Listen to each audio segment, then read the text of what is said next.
Bankers and brokers across the nation are celebrating a new rule by the Small Business Administration. Starting in August, any business using SBA loans will be able to buy or sell a portion of a business rather than completely transferring ownership.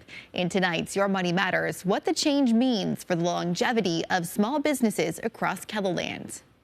Many small businesses get their start thanks to SBA loans. The loans are critical. So like last year we did $116 million in SBA lending. We had about 219 borrowers here in South Dakota. The SBA recently announced new revisions on the rules for one of its most common loan programs. The new SBA rules provide new options for both buyers and sellers. So buyers can get into a business now that they maybe otherwise couldn't have afforded it in its entirety. The young people, sometimes they just don't have the funds ready to put down 10% or 20% to buy that business outright.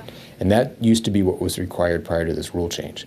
Now they can buy a portion of the business, buy 50% or 60% of the business, and not have to buy the whole business all at once. One of the things that prompted these new changes is the increase of business acquisitions happening right now. It's largely because more people are retiring. If you spent some time driving around South Dakota and you visited some of these Main Street businesses, you see there's some gray-haired people who are running those businesses. And if they don't have a plan or a buyer to transition that business to the next generation, it may not be there. They can make that transition in additional ways now. Sunbelt Business Advisors help facilitate many small business sales across the Midwest.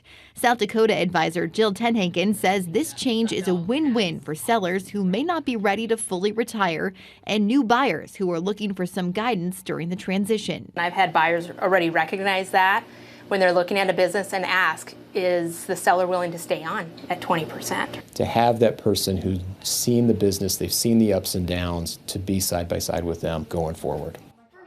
The SBA says they also hope this change helps to bring more buyers to the table to help keep more small businesses alive, especially in rural America, where a retirement can sometimes mean the closure of the community's only hardware or grocery store.